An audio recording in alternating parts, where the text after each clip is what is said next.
العالمین والصلاة والسلام علی محمد وآلہ اجمعین ولعنۃ الدائمۃ علی اعداء محمد وعلیکم السلام ورحمۃ اللہ. اما بعد وفقنا اللہ وإیاکم بالعلم والعمل الصالح انشاءاللہ تعالی. اچھا، گفتگو ہماری پہنچی ہے کہ وباقی شیء ینبغی ذکرہ وہو ان کیف نسأل لیقع الفصل وحدہ جوابا وبعبارۃ اوضح ان الفصل وحدہ یقع فی الجواب عن ای سؤال. یہاں پہ کلیات خمسہ کی گفتگو ہے اور ابھی تک 9 جنس کی تعریف ہو چکی ہے. فصل کی تعریف میں کیا گفتگو جاری تھی. 9 اور جنس میں ہم نے یہ فرق بیان کیا کہ دونوں کی دونوں ایک ہی چیز ہیں، دونوں کی دونوں تمام حقیقت ہیں، اور مختلف جزیات کے درمیان کیا ہے، مشترک حقیقت ہے. لیکن 9 میں جو تمام حقیقت جو کہ مختلف جزیات کے درمیان مشترک ہے، وہاں پہ جزیات کون سی مراد ہیں کہ جن جزیات کی حقیقت ایک ہو، فقط تعداد کا فرق ہو. لیکن جنس میں جو حقیقت تمام جزیات کے درمیان مشترک ہوتی ہے، وہاں پہ جزیات سے ہماری یہ مراد ہے کہ جن جزیات کی حقیقت بھی کیا ہو، مختلف ہو. اگر جزیات کی حقیقت مختلف ہوگی تو اس کا ایٹومیٹیکلی لازمہ یہی بنے گا کہ ان کی کلی بھی کیا ہو جائے گی، مختلف ہو جائے گی. لہذا جو جنس ہے وہ مختلف جزیات کے درمیان مشترک چیز کو بھی کہیں گے، اور اسی طریقے سے مختلف جو کلیات ہیں ان کے درمیان بھی ایک مشترک چیز کو کیا کہیں گے، جنس کہیں گے. 9 کی مثال انسان چل رہی ہے ہمارے یہاں کہ انسان کی جزیات میں زید، بکر، عمر، یہ سارے جو لوگ ہیں ان سب کی حقیقت ایک ہے. جزیات ہیں بہت ساری لیکن حقیقت ایک ہے. اور جنس کی مثال حیوان چل رہی ہے کہ حیوان کی مثالوں میں حاضل فرس، حاضل ابل، زید، عمر وغیرہ یہ ساری جزیات ہیں، لیکن ان کی حقیقت کیا ہے، آپس میں مختلف ہے. فرس کی حقیقت اور ہے، انسان کی حقیقت کیا ہے، اور ہے. اس کے بعد گفتگو پہنچی تھی کہ اگر آپ سوال کرتے ہیں فقط انسان کے بارے میں کہ انسان کیا ہے، تو اس کے جواب میں حیوان ناطق واقع ہوا کہ انسان ایک ایسا حیوان ہے جو ناطق ہے، جو سوچتا ہے. تو اب یہاں پہ جو حیوان ہے یہ تو جنس ہو گیا، ٹھیک ہے. تو ناطق یہاں پہ کیوں لائے گئے ہیں؟ ناطق کو کیا کہتے ہیں؟ فصل کہتے ہیں. اور فصل کہنے کی بنیادی طور پہ وجہ یہی ہے کہ جب آپ نے انسان کو حیوان کہا تو اس کے اندر اور بھی افراد آ گئے، اس کے اندر غیر انسان بھی کیا ہے، آ گئے، کیونکہ غیر انسان میں فرس، ابل وغیرہ وہ بھی کیا ہے، حیوان ہے. تو فصل نے آ کر جدا کرنا ہے انسان کو اپنے غیر سے. تو فصل کا کیا کردار ہے؟ ممیز کا، تمیز دینے والا، جدا کرنے والا کیا ہے، اس کا کردار ہے. اچھا، پھر اس کے بعد بنیادی سوال یہ اٹھا کہ آپ اگر سوال کریں اور سوال کے جواب میں فقط فصل واقع ہو تو وہ سوال کس قسم کا ہوگا؟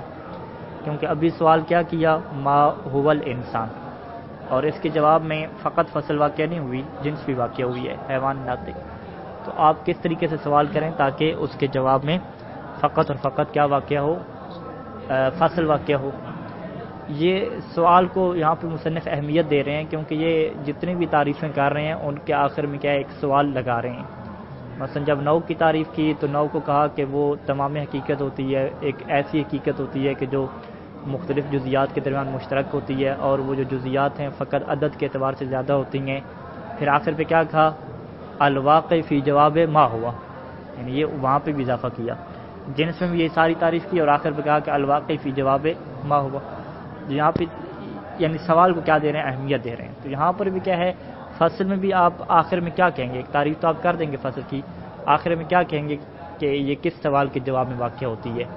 تو اس یعنی تعریف کے اندر یہ جو چیز شامل کر رہے ہیں کہ الواقع فی جواب ای شیء یا فی جواب ما ہوا، اس کی کیا ہے، اہمیت ہے. اس کی اہمیت یہ ہے کہ ہم نے کل بھی ذکر کیا تھا کہ اگر فقط 9 کی فرض کریں یہی تعریف کی جائے کہ وہ ایک ایسی حقیقت ہے کہ جو تمام جزیات کے درمیان مشترک ہوتی ہے، تو پھر اس میں کیا آ جائے گا، مثال کے طور پہ وہ ضاحک بھی آ جائے گا، اس کے اندر ہنسنا بھی آ جائے گا، ساری چیزیں آ جائیں گی، انسان کا چلنا بھی آ جائے گا، وہ بھی مشترک ایک حقیقت ہے.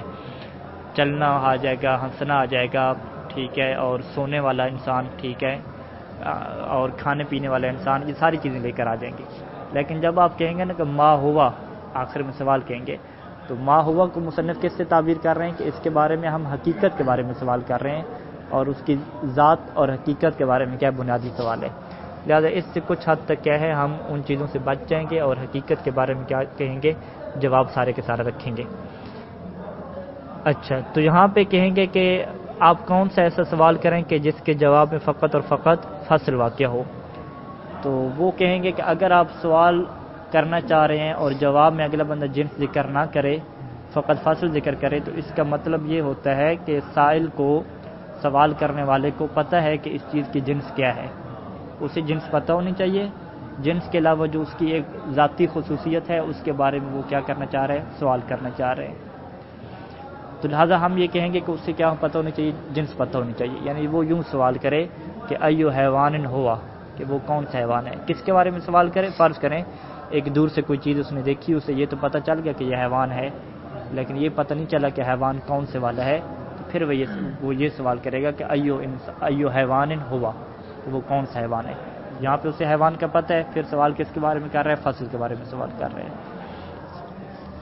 تو اس کا مطلب ہے کہ ایو شیئن جو ہے نا ایو جس سوال کے اندر ایو آ جائے تو اس کے جواب میں کیا واقعہ ہوگی؟ فصل واقعہ ہوگی فقط. خوب تطبیق میں آ جائیں.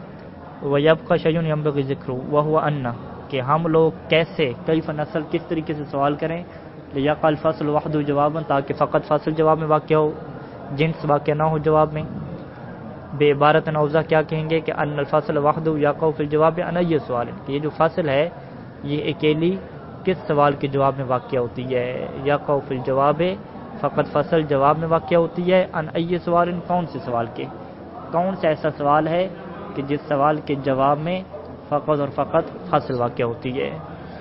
نقول یقع الفصل جوابا عما فصل جواب میں فقط واقع کب ہوتی ہے کہ اما اذا سالنا عن خصوصیت الماہیہ کہ جب ہم ایک ماہیت کی خصوصیت کے بارے میں سوال کریں. یعنی ماہیت کا ہمیں علم ہے اور ہم سوال کس کے بارے میں کرنا چاہ رہے ہیں؟ اس کی خصوصیت کے بارے میں کرنا چاہ رہے ہیں. اچھا کون سی ماہیت؟ التی بہا تمتاز عن غیرہا یعنی معذرت کون سی خصوصیت؟ ایسی خصوصیت التی کس کی صفت آ رہی ہے؟ خصوصیت کی. یعنی ان خصوصیت الماہیت التی یعنی ایک ایسی خصوصیت کہ التی بہا جس خصوصیت کے ذریعے سے تمتازو کا فعل ماہیت کہ یہ ماہیت جدا ہو جاتی ہے ان اغیارہا اپنی دیگر ماہیات سے. علیکم السلام ورحمۃ اللہ وبرکاتہ. یعنی ہم سوال جب کریں گے خصوصیت کے بارے میں کون سی خصوصیت کہ ایک ایسی خصوصیت کہ جو اس ماہیت کو جدا کر دیتی ہے کہ جس خصوصیت کے بل بوتے پہ یہ ماہیت جدا ہو جاتی ہے اپنے اغیار سے. اور یہ سوال کب ہم کریں گے؟ بعد ان نعرف تمام الحقیقت المشترکۃ بینہا و بین اغیارہا کہ جب ہم جان چکے ہیں جب ہم جانتے ہوں گے بعد ان نعرف کہ جب ہم جانتے ہوں گے تمام حقیقت کو جانتے ہوں گے. کون سی تمام حقیقت؟ المشترکۃ بینہا کہ جو اس ماہیت کے درمیان اور اس ماہیت کے غیر کے درمیان کیا ہے؟ مشترک ہے. فرض کریں ماہیت ایک انسان ہے اس کے بارے میں وہ سوال کرنا چاہتا ہے تو ہمیں یہ پتہ ہے کہ یہ جو ہے وہ حیوان ہے. آگے مزید نہیں پتہ کہ یہ حیوان آگے مزید کیا ہے.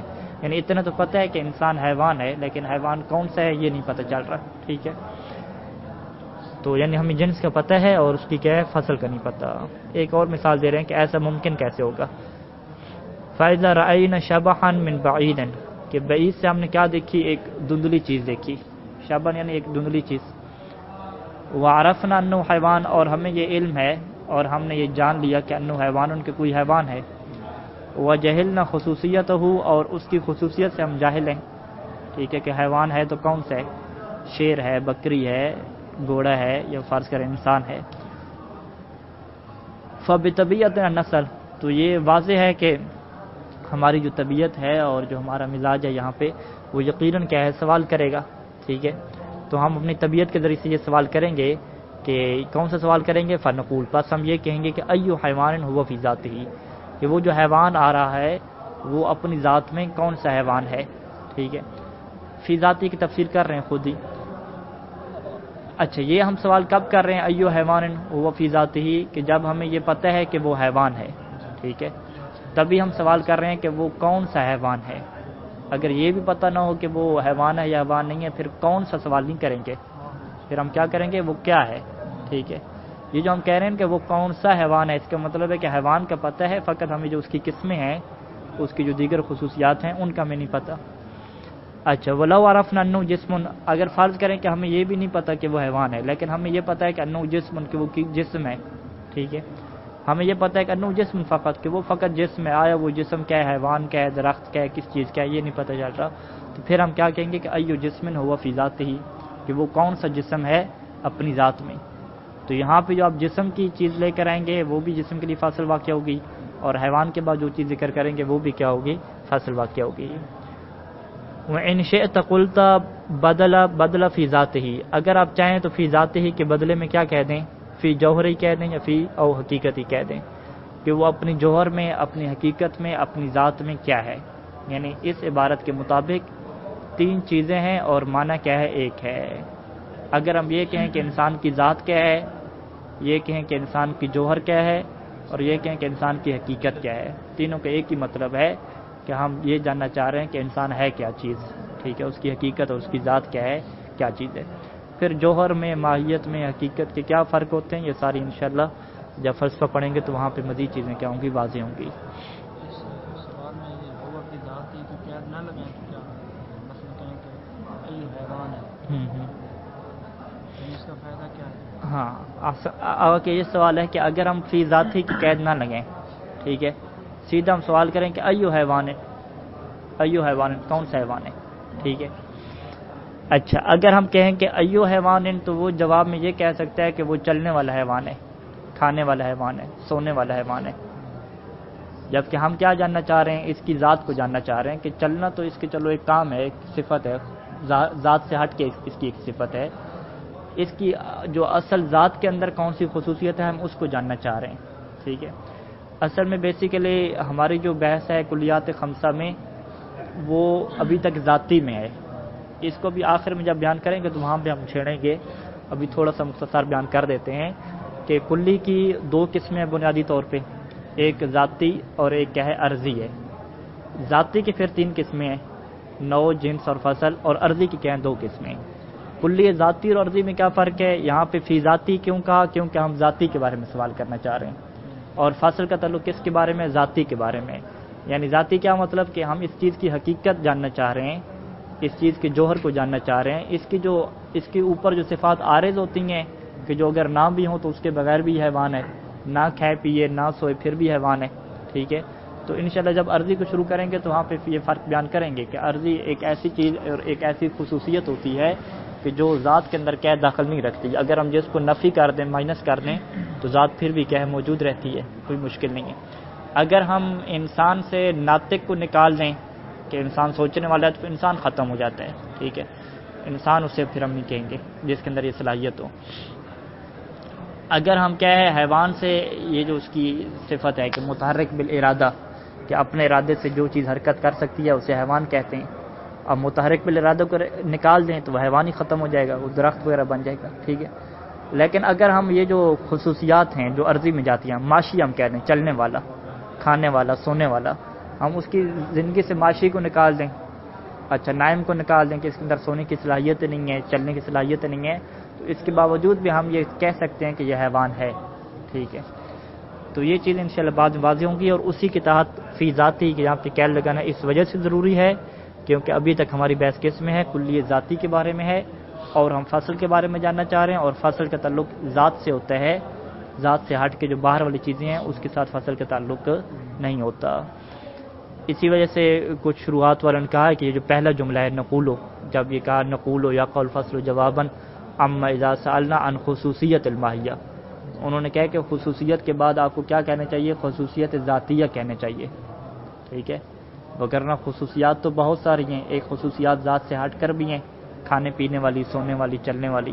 کچھ خصوصیات کیا ہیں، ذاتی ہیں.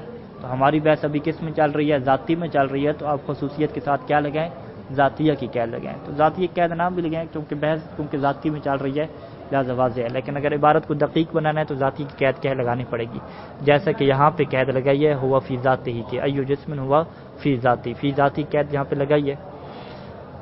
اچھا جی، فإن المعنى واحد، کیا مطلب کہ جب آپ کہتے ہیں بدلہ فی ذاتی، ذاتی کی جگہ پہ جوہری کہہ دیں یا حقیقتی کہہ دیں، تو سب کا مطلب کیا ہوگا، ایک ہوگا کہ آپ اس کی ذات کے بارے میں خصوصیت کو جاننا چاہ رہے ہیں، آپ اس کی ذاتی خصوصیت کو جاننا چاہ رہے ہیں. والجواب عن الاول، پہلے سوال کا جواب، یہاں پہ دو سوال ہوئے ہیں، پہلا سوال کیا ہوا ہے ایو حیوان، اور دوسرا سوال کیا ہوا ہے ایو جسم۔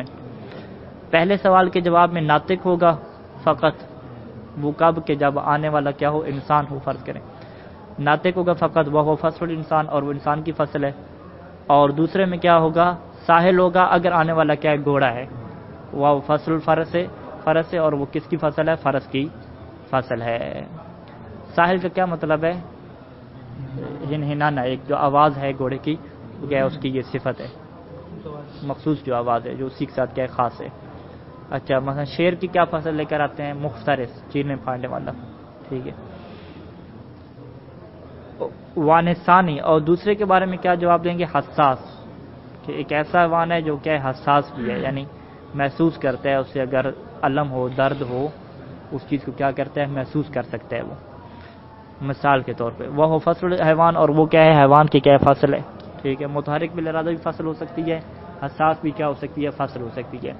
آگے یہ جا کے مزید بیان کریں گے کہ فصل کیا ہے، مختلف چیزیں ہو سکتی ہیں، ضروری نہیں ہے کہ ایک ہی کیا ہو، فصل ہو۔ اچھا اذن یہ سے ہو، بس یہ صحیح ہے کہ ان نقول، کہ ہم یہ تعریف کریں فصل کی، کہ ان الفصل یقع فی جواب ایو شیء، کہ ہم یہ کہیں، ابھی تعریف نہیں کریں، تعریف بعد میں کریں گے معذرت، کہ ہم یہ کہیں کہ فصل واقع ہوتی ہے فی جواب ایو شیء، ایو شیء کے جواب میں واقع ہوتی ہے۔ وعلیکم السلام ورحمۃ اللہ۔ وشیء، اور یہاں پہ جو شیء ہے وہ کنایا ہے کس سے، جنس کے بدلے میں، ٹھیک ہے۔ ایو جنس و فی ذاتی کہیں یا ایو شیء کہیں، ایک ہی بات ہے۔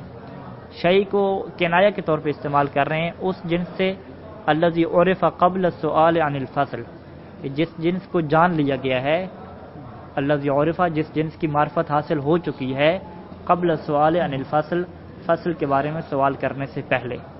اس کا یہ مطلب ہے کہ فصل کے بارے میں وہی سوال کرے گا کہ جس کو جنس کا علم ہوگا، جب تک جنس کا علم نہیں ہوگا اس وقت تک فصل کے بارے میں سوال نہیں کیا جائے گا۔ بس اس بنیاد پہ یصح تعریف الفصل بما یاتی، فصل کی یوں تعریف ہم کر سکتے ہیں کہ ہوا جزء الماہیت المختص بہا، کہ فصل کیا ہوتا ہے، ماہیت کا جز ہوتا ہے، اور کون سا جز ہوتا ہے، المختص بہا، جو اس کے ساتھ کیا ہوتا ہے، مختص ہوتا ہے، اور جز کو کیا ہوتا ہے، ذاتی ہوتا ہے، یہ بھی کہنا چاہیے۔ اور الواقع فی جواب ایو شیء، اور ایو شیء کے جواب میں واقع ہوتا ہے، ایو شیء کون سا، ہوا فی ذاتی، ایو شیء ہوا فی ذاتی ہی کے جواب میں جو جز واقع ہوتا ہے اور ماہیت کے ساتھ مختص ہوتا ہے اسے کیا کہتے ہیں، فصل کہتے ہیں۔ تو ہمارے نزدیک ابھی تک کتنی چیزیں واضح ہوئی، کلیات خمسہ کی ذاتی کی 3 قسمیں کیا ہوئی، واضح ہوئی۔ نو کو ہم نے کہا کہ وہ پوری کی پوری حقیقت ہے، کہ جو ان جزیات کے درمیان مشترک ہے، کہ جو جزیات فقط عدد کے اعتبار سے زیادہ ہیں لیکن حقیقت ان کی ایک ہی ہے۔ زید بکر وغیرہ کے درمیان جو مشترک حقیقت ہے اسے انسان کہتے ہیں، کہ جسے ہم نو کہتے ہیں۔ حیوان کی ہم نے تعریف میں یہ کہا کہ وہ بھی تمام حقیقت ہوتی ہے جو اپنی جزیات کے درمیان مشترک ہوتی ہے، لیکن ان کی جزیات وہ ہوتی ہیں کہ جن کی حقیقت بھی آپس میں مختلف ہوتی ہے، یعنی حاض الفرس اور زید کے درمیان جو مشترک حقیقت ہے اسے کیا کہتے ہیں، حیوان کہتے ہیں۔ اور ان دونوں تعریفوں کے آخر پہ کیا ہے، ایک جملے کا اضافہ بھی کیا، الواقع فی جواب ما ہوا، دونوں تعریفوں کے آخر میں کیا ہے، چیز کا اضافہ موجود ہے۔ پھر اسی طریقے سے جب فصل کی تعریف کی تو ہم نے کہا کہ فصل کیا ہوتا ہے، ایک جز ہوتا ہے، ایک حقیقت کا، ایک ماہیت کا جس کے بارے میں آپ سوال کر رہے ہیں، اس کلی کا کیا ہوتا ہے، ایک ایسا جز ہوتا ہے کہ جو اس کے ساتھ کیا ہوتا ہے، خاص ہوتا ہے، اور جو ذاتی ہوتا ہے۔ اور پھر آخر پہ کہا کہ الواقع فی جواب ایو شیء ہوا فی ذاتہ، جو ایو شیء ہوا فی ذاتہ کے جواب میں واقع ہوتا ہے۔ اب یہاں پہ کچھ تقسیمات ذکر کر رہے ہیں۔ نو کی جو ہے وہ 2 تقسیمیں کر رہے ہیں، نو حقیقی ہوگی یا اضافی ہوگی۔ اچھا جنس کی پھر 2-3 تقسیمیں، اور نو اضافی کی پھر آگے تقسیمیں، اور فصل کی۔ سب سے پہلے آ جائیں نو میں، نو حقیقی اور اضافی۔ نو حقیقی اور اضافی کی وہی تعریف بنے گی جو کلی جزئی حقیقی، معذرت جزئی حقیقی اور جزئی اضافی کی بنتی تھی۔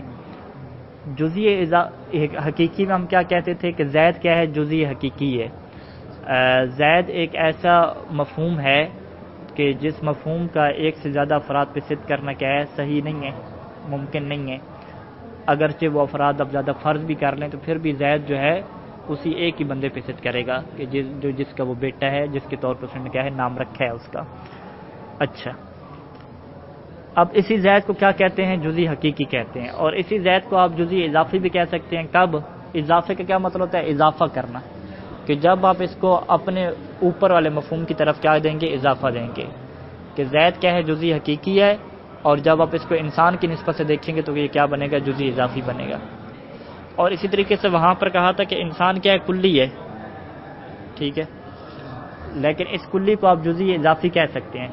کیسے؟ آپ کہیں کہ انسان کس کی نسبت سے؟ حیوان کی نسبت سے، کیونکہ حیوان کے بہت سارے افراد ہیں، ان میں سے ایک فرد انسان ہے، ایک فرس ہے، ایک اسد ہے، تو انسان کیا بن رہا ہے؟ اس کا ایک فرد بن رہا ہے، ایک جزئی بن رہا ہے، تو اس جزئی کو کیا کہتے ہیں؟ جزئی اضافی کہتے ہیں۔ ہم نے ابھی کیا مثال پڑھی؟ نو کی، انسان پڑھی، ہم نے کہا کہ انسان کیا نو ہے، اور اسی طریقے سے حیوان بھی کیا بن سکتی ہے؟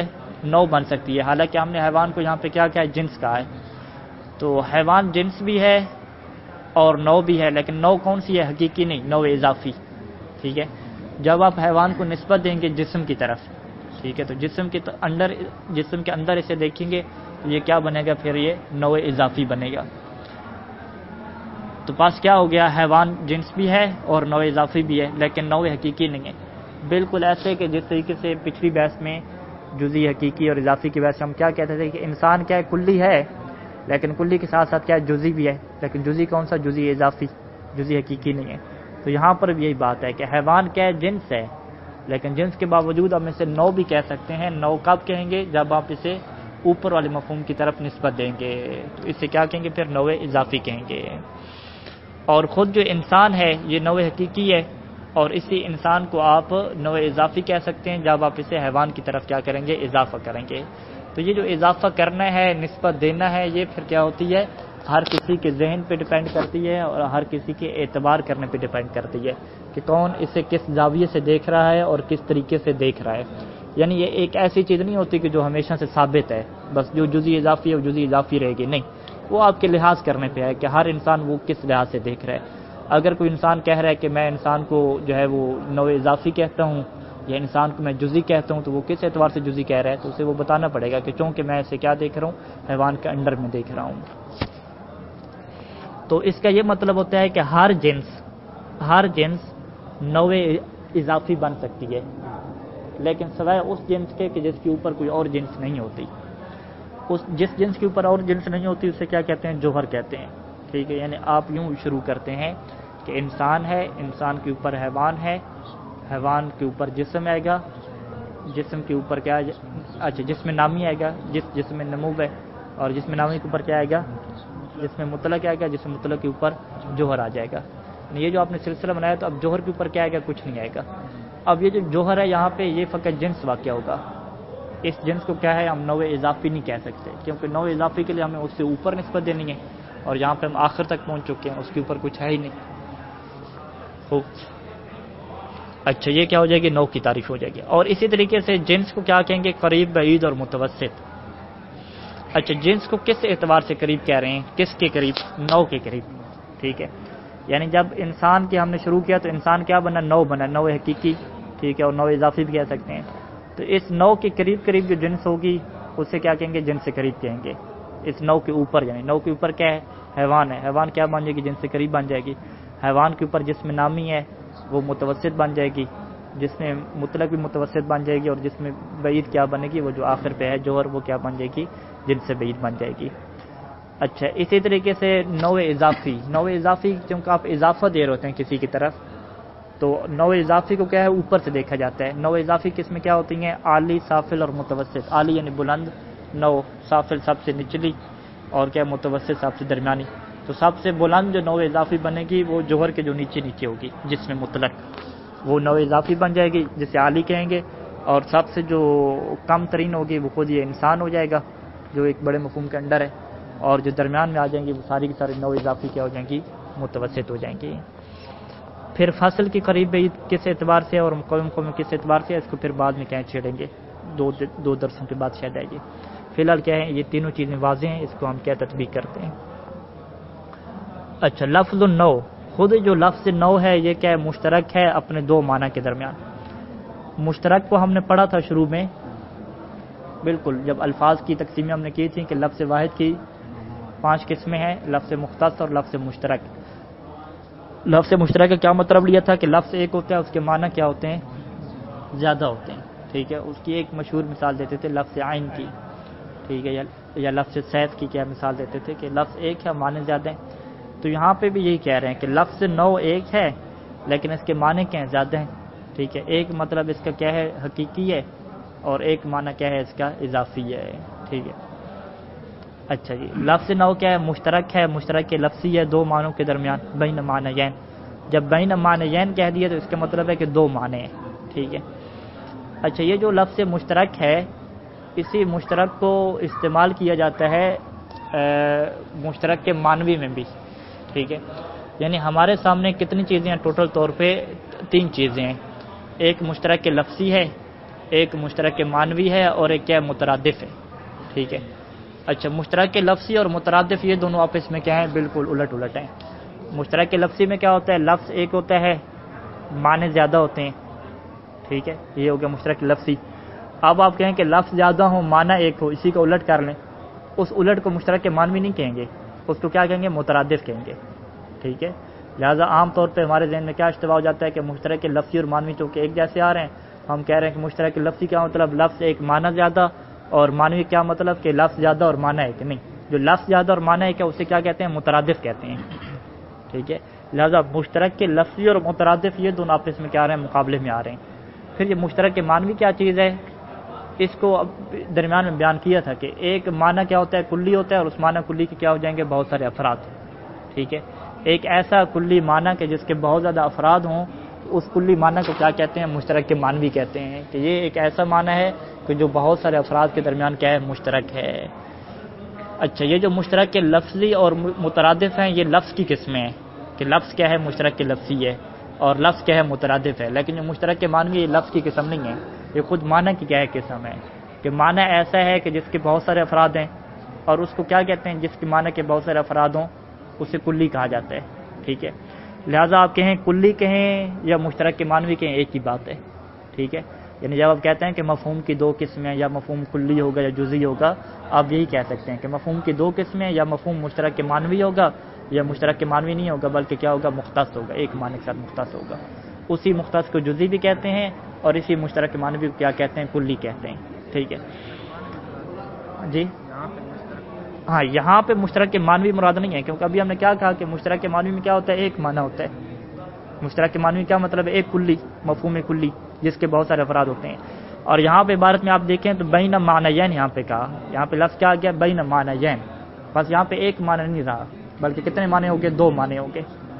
ٹھیک ہے. مشترک کے معنوی تو کب ہوتا ہے؟ کہ جب معنی ایک ہوتا اور اس کے کیا بناتے؟ افراد بناتے. جب یہاں پہ معنی 2 بنا دیے اور شروع میں کیا کہہ دیا؟ لفظ نو مشترک. خود لفظ کو کیا کہہ دیا؟ مشترک کہہ دیا. مشترک کے معنوی تو لفظ ہوتا نہیں ہے، مشترک کے معنوی تو کیا ہوتا ہے؟ مفہوم ہوتا ہے. ایک بات. اور مشترک کے معنوی میں کیا ہوتا ہے؟ ایک معنی ہوتا ہے، 2 معنی نہیں ہوتے. 2 معنی اور ایک لفظ کی بات کہاں پہ آتی ہے؟ مشترک کے لفظی میں آتی ہے. لفظ نو مشترک، لفظ نو مشترک ہے اور مشترک لفظی بنے گا کیونکہ اس کے 2 معنی آپ کر رہے ہیں. جس طرح لفظ عین ایک ہے، اس کے 2-3 معنی ہیں، بہت زیادہ معنی ہیں اس کے.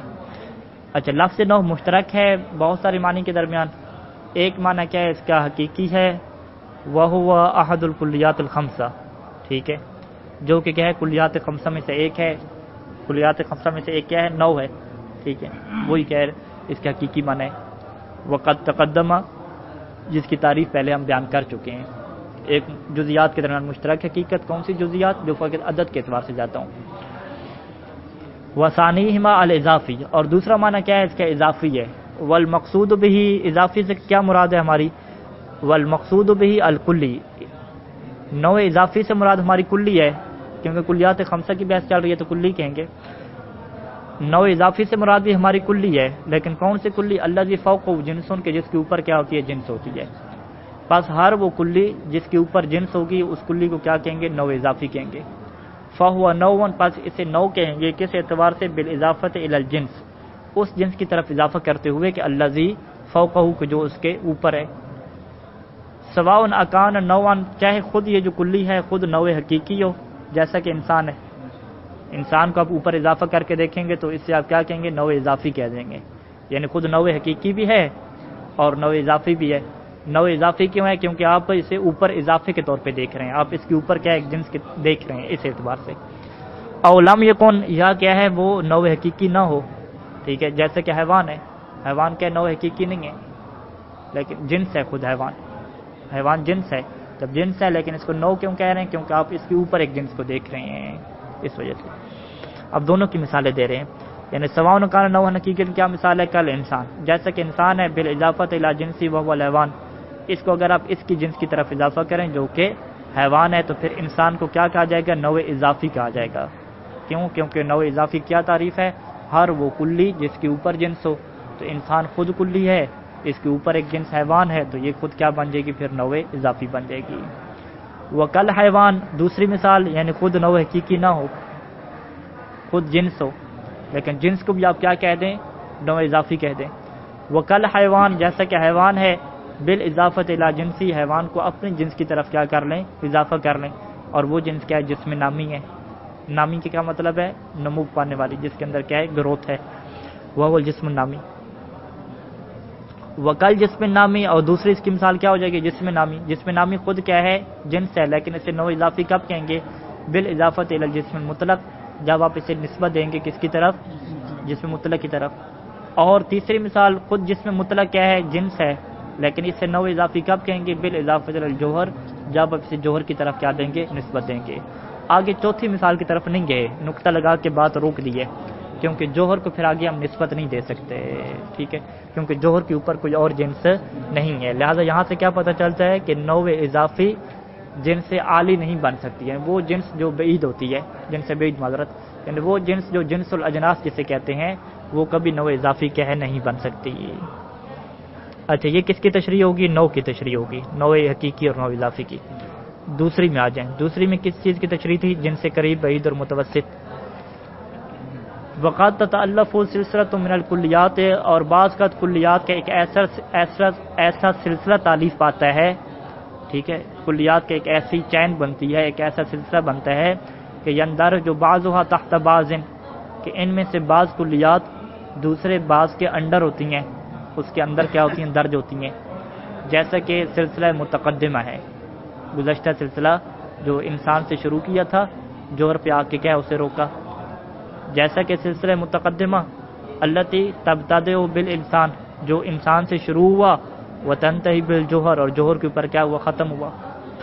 فائدہ ذهبت بها متصاعدا من الانسان، جب آپ اس سلسلے پہ جائیں اور متصاعدا من الانسان، انسان سے آپ کیا ہے؟ اوپر کی طرف چڑھنا شروع کریں، ٹھیک ہے، صعود ہوتا ہے، اور صعود کے مقابلے میں کیا ہے؟ نزول ہے۔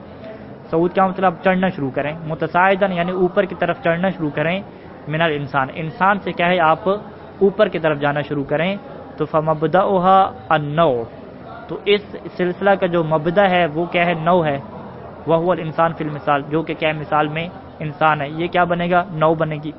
وبعدہ الجنس الادنی، اس کے بعد جو جنس آ رہی ہے حیوان، اسے کیا کہیں گے؟ جنس ادنا کہیں گے، جنس ادنا کہیں گے، الذی هو مبدأ سلسلۃ الاجناس، جو کہ اجناس کے سلسلہ کی ابتدا ہے۔ اجناس کا سلسلہ کہاں سے شروع ہو رہا ہے؟ حیوان سے شروع ہو رہا ہے، اور انواع کا سلسلہ کہاں سے شروع ہو رہا ہے؟ انسان سے شروع ہو رہا ہے۔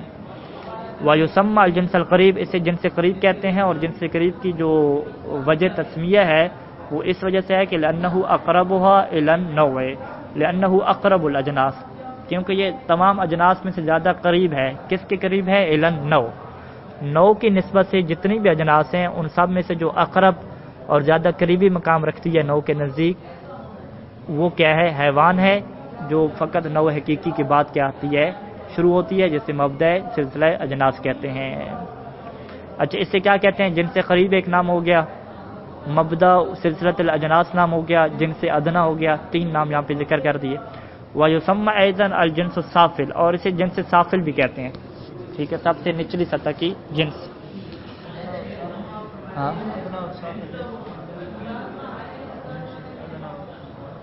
ہاں، ادنا اور سافل ایک ہی معنی میں، ٹھیک ہے، ایک ادنا جو ہوتا ہے وہ قریب کے معنی میں استعمال ہوتا ہے، ٹھیک ہے، ادنا کے بہت سارے معنی ہیں، ایک ادنا تو کہنا کم تر، ایک ادنا قریب کے معنی میں استعمال ہوتا ہے، دنوب سے قریب تر ہونا، جب وہ قریب کے معنی میں لیں گے تو پھر وہ اقرب کے معنی میں چلا جائے گا۔ اچھا جی، یہاں تک واضح ہے. وہ الحیوان فی المثال، ہماری مثال میں کیا ہے؟ حیوان ہے. بس حیوان کیا بنا؟ جن سے قریب اور جن سے سافل. ثم ھذا الجنس فوق جنس اعلی، پھر یہ جو حیوان والی جنس ہے اس کے اوپر ایک اور جنس ہے. حتی تنتہی الی الجنس، حتیٰ کہ اس کے اوپر اتنی جنسیں ہیں کہ یہ پھر جنس کیا ہے؟ خود یہ جو کیا نام ہے ھذا الجنس، یہ جو جنس ہے یا یہ جو سلسلہ ہے، حتی تنتہی، یہ جو سلسلہ ہے یہ منتہی ہوتا ہے الی الجنس، ایک ایسے جنس کے اوپر یہ سلسلہ منتہی ہوتا ہے کہ الذی لیس فوقہ جنس، کہ جس کے اوپر کیا ہے؟ جنس نہیں ہوتی.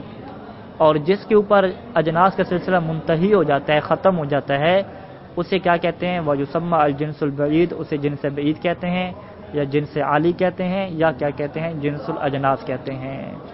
وَهُوَ الْجَوْهَرُ فِي الْمِثَال، اور وہ ہماری مثال میں کیا ہے؟ جوہر ہے. ٹھیک ہے. وَأَمَّا مَا بَيْنَ السَّافِلِ وَالْعَالِي، اور وہ جو سافل اور عالی کے درمیان میں جو جنسیں آ رہی ہیں، ٹھیک ہے، سافل کیا ہو گیا؟ حیوان ہو گیا. عالی کیا ہو گیا؟ جوہر ہو گیا. ان کے درمیان کتنی آ رہی ہیں؟ ایک جس میں نامی آ رہا ہے اور ایک جس میں مطلق آ رہا ہے. یہ جو دو چیزیں آ رہی ہیں سافل اور عالی کے درمیان، جو دو چیزیں آ رہی ہیں، اسے کیا کہیں گے؟ جنس متوسط کہیں گے. ٹھیک ہے، جنس متوسط بھی کہیں گے اور بعید بھی کہہ سکتے ہیں اسے. ٹھیک ہے، بعید کس اعتبار سے کہیں گے؟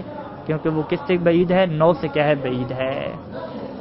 فَيُسَمَّى الْجِنْسُ الْمُتَوَسِّطُ وَيُسَمَّى بَعِيدًا أَيْضًا، بعید کا نام بھی دیتے ہیں اس وجہ سے کیونکہ وہ نو سے بعید ہے. کل جسم المطلق والجسم نامی، جیسا کہ ہمارے سلسلے میں کیا ہے؟ دو چیزیں کیا بنے گی؟ جن سے متوسط اور جن سے بعید بنے گی، جو کہ کیا ہے؟ جسم مطلق اور جسم نامی ہے. پس جنس کی کتنی قسمیں ہوگی؟ قریب، بعید، متوسط، یا دوسرا نام اس کا کیا ہے؟ سافل، عالی اور متوسط. اور قریب بعید اور کیا معیار ہے؟ قریب بعید کا نو معیار ہے کہ جو نو کے کتنی قریب ہے. ٹھیک ہے. اور سافل عالی کا کیا معیار ہے؟ کہ خود سلسلہ اجناس میں سے جو سب سے پہلی ہوگی مبدأ الاجناس اسے سافل کہتے ہیں، اور جو آخری ہوگی منتہی الاجناس اسے کیا کہتے ہیں؟ عالی کہتے ہیں. تو یعنی یہ دو وجہ تسمیہ ہیں. یعنی قریب اور بعد کی وجہ تسمیہ کیا ہے؟ نو کے اعتبار سے کہ جب نو کا سلسلہ شروع ہو رہا ہے اس کے قریب کون ہے. اور عالی سافل کس اعتبار سے ہے؟ خود سلسلہ اجناس کے اعتبار سے. اچھا جی، دو ہوگی. تیسری کیا تھی جی اوپر؟ تیسری نو اضافی کی تقسیمیں تھیں، عالی، سافل اور متوسط کی طرف. ٹھیک ہے. اچھا جی، وقت تتألف کدھر کیا؟ ہاں، وَإِذَا ذَهَبْتَ فِي السِّلْسِلَةِ مُتَنَازِلًا مُبْتَدِئًا مِنْ جِنْسٍ الْأَجْنَاسِ، اور جب آپ اسی سلسلہ میں متنازل ہوں یعنی نیچے اتریں، مبتدئاً اور آپ ابتدا کریں کہاں سے؟ جنس الاجناس سے. جنس الاجناس جو سب سے بلند ہے. اِلَى مَا دُونَهُ، جو اس کے مادون ہے، اس سے کم تر ہے، اس کی طرف اترنا شروع کریں. حتی تنتہی الی النوع، حتیٰ کہ آپ اس نو تک پہنچ جائیں الذی لیس تحتہ نوع، کہ جس کے نیچے کوئی اور پھر نو نہیں ہے، اس کے نیچے پھر جزیات شروع ہو جاتی ہیں. تو فما کان بعد جنس الاجناس، تو پھر جو جنس الاجناس کے بعد پہلی جنس آئے گی، جوہر کے بعد جو پہلی جنس آئے گی، اسے کیا کہیں گے؟ یسمى النوع العالی، اسے کیا کہیں گے؟ نوع عالی کہیں گے. ٹھیک ہے. یہ نو پھر کون سی ہوگی؟ نو اضافی ہوگی نا، نو حقیقی تو نہیں ہوگی. یعنی خود یہ جنس ہے. جوہر کے نیچے کیا آ رہا ہے ہماری مثال میں؟ جسم مطلق. جسم مطلق کو ہم کیا کہہ رہے ہیں؟ نوع عالی کہہ رہے ہیں. ٹھیک. لیکن نو کون سی؟ نوع اضافی. النوع الاضافی العالی یوں کہنا چاہیے. کیوں؟ کیونکہ یہ نوع حقیقی نہیں ہے. یہ وہ نوع ہے کہ جس کو آپ بالاضافت الی الجنس الذی فوقہ یوں آپ دیکھ رہے ہیں ایسے.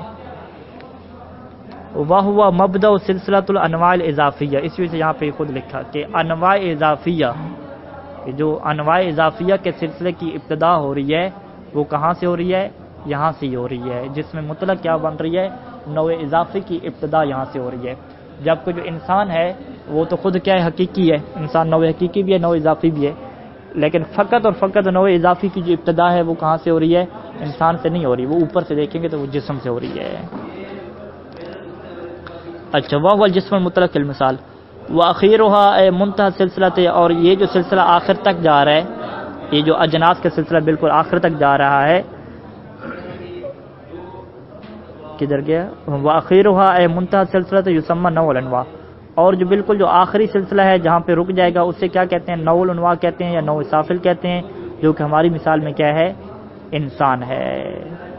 ٹھیک ہے. تو اس سے کیا کہہ رہے ہیں؟ نوع سافل کہہ رہے ہیں. اور نوع سافل یہاں پہ کس اعتبار سے کہہ رہے ہیں؟ منتہا کے اعتبار سے کہہ رہے ہیں. اچھا، جنس کا جو وہاں پہ کہا تھا جنس سافل، وہ کس اعتبار سے کہا تھا؟ منتہا کے اعتبار سے نہیں بلکہ مبدأ کے اعتبار سے. ٹھیک ہے.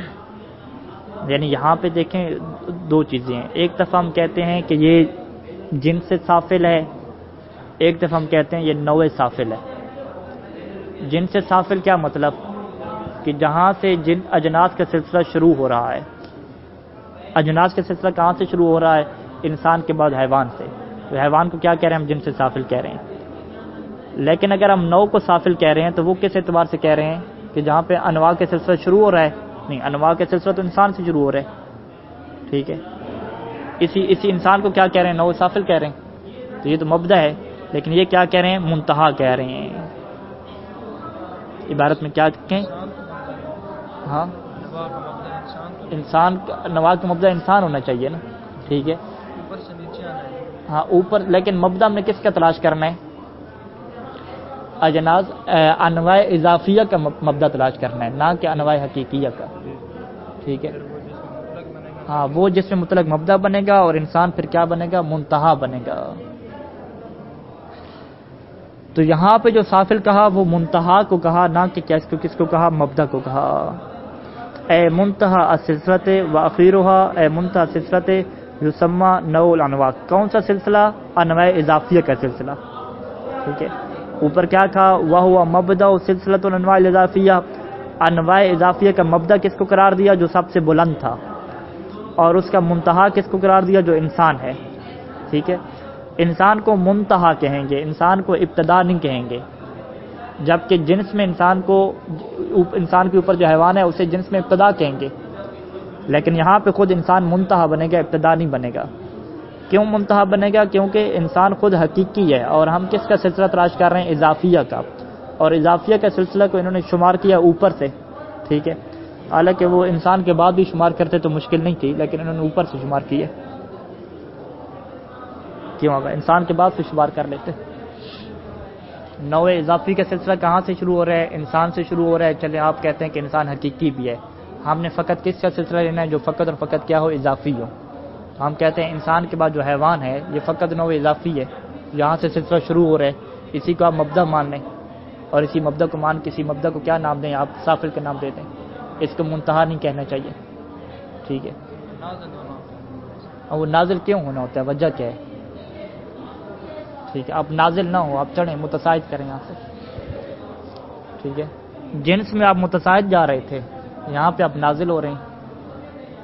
حالانکہ اضافے کا مطلب کیا ہوتا ہے؟ اپنے مافوق کی طرف نسبت دینا، جو مافوق ہوتا ہے اس کے اوپر چڑھا جاتا ہے، وہاں سے نازل تو نہیں ہوتے۔ تو بہرحال یہ ایک اعتراض رہ جائے گا کہ آخر انہوں نے کیوں انواع کے سلسلے کی ابتدا اوپر سے کی، متنازلاً کیوں ابتدا کی، ٹھیک ہے۔ اور 3 نمبر کی ابتدا کیسے کی؟ وَإِذَا ذَهَبْتَ فِي السِّلْسِلَةِ مُتَنَازِلًا مُبْتَدِئًا مِنْ جِنْسِ الْأَجْنَاسِ، متنازل ہوں جی آپ، ہم کہتے ہیں متنازل کیوں ہونے ہیں؟ ادھر بھی چڑھ رہے تھے، متصاعد کہہ رہے تھے، یہاں پہ سے ہی چڑھے، کیا مشکل پیدا ہو رہی ہے؟ نام تو ایک ہی آ رہا ہے۔ اچھا مزید غور کریں بہرحال۔ اچھا، نوع الانواع اور نوع سافل کسے کہتے ہیں؟ ان کے مطابق منتہا سلسلہ ہو جائے گا، اور اگر ہم اپنے اعتبار سے دیکھیں تو ابتدائی سلسلہ بنا لیں حیوان، ٹھیک ہے، نام تو ایک ہی رہے گا، نوع سافل وہو الانسان فی المثال، اور ہماری مثال میں کیا ہے؟ انسان ہے، ٹھیک ہے، نوع سافل بالکل جسے ہم کہہ رہے ہیں۔ اما ما یقع بین العالی والسافل، لیکن جو عالی اور سافل کے درمیان واقع ہوگی اسے کیا کہیں گے؟ متوسط کہیں گے، جو کہ ہماری مثال میں کیا ہے؟ حیوان ہے جس میں نامی ہے، اور جس میں نامی کیا ہے؟ جن سے متوسط ہے، اور نوع متوسط، یہ کیا ہے؟ جس میں نامی کیا ہے؟ جن سے متوسط بھی ہے اور نوع متوسط بھی ہے۔ جن سے متوسط کس اعتبار سے دیکھیں گے؟ کیونکہ یہ جنس کی تعریف اس کے اوپر صدق کر رہی ہے، ٹھیک ہے، مختلف کلیات کے درمیان کیا ہے؟ یہ مشترک حقیقت ہے۔ اور نوع اس سے آپ کیا کس اعتبار سے کہہ رہے ہیں؟ نوع اضافی، کیونکہ آپ اسے اضافہ کر رہے ہیں اپنے سے اوپر کی طرف۔ پس نوع کی کتنی قسمیں ہوں گی؟ نوع اضافی کی 3 قسمیں ہوں گی، عالی، متوسط اور سافل۔ تنبیہ میں مزید تنبیہ ہوگی، اور تنبیہ سے ہٹ کے مزید ہم اس کی کیا کریں گے؟ تجزیہ و تحلیل کریں گے انشاءاللہ اگلے درس میں۔ اللہ